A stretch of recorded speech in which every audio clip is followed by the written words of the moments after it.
Și în sfârșit film cu Burgund de Ice. Nu știu dacă mi-am prins punctul maxim de înflorire. Dom'le, am fost în Val de Mar astăzi, lângă Paris. Este un parc de trandafiri. Și am văzut Burgund de Ice. După care am vrut imediat să ajung acasă, să văd pe meu. Voi pune și poze.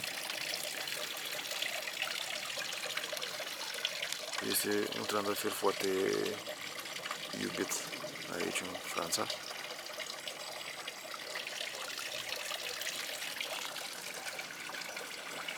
Numai că este tăiat haotic și rezultă plante chinuite.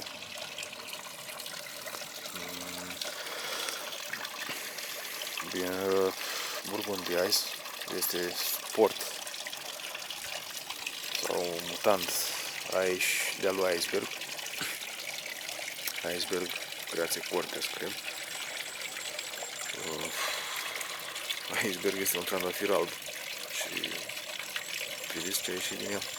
Este un trandafir alb, a ieșit așa ceva. Un amestec de grena, mov, violet, roz și alb. Am spus toate culorile? Cred că da. Acesta este Burgund de Ice. În primul an mi-a defoliat complet. A fost o plantă chinuită. Acum s-a mai înzdrăvenit. Frunziș curat, lucios, frumos, sănătos. Bun. Contrastează foarte frumos cu florile absolut fabulos sau Anisade sau Julia's Child. Nu? Ia cum stă el la mestecat aici sau așa.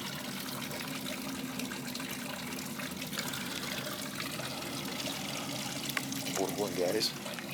Să vedem o privire a tufei, o privire de ansamblu.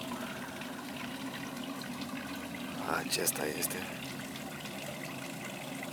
E punctul maxim de înflorire sau nu?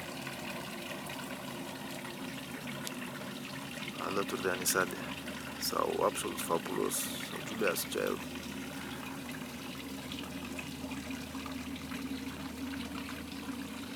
Un trandafir frumos cu o culoare deosebită. O culoare deosebită. Ia să vedem ce avem noi acolo. Ia uitați.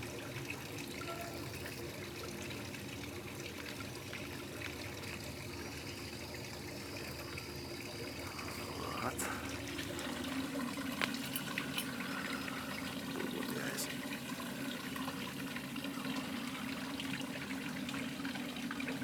Și un parfum nu foarte intens, dar și parfumat. Este favoritul cranului văcăreștilor, așa cum le spun bondarilor. Toată ziua în burgundelul meu frumos. Burgund de Ice. Acesta este.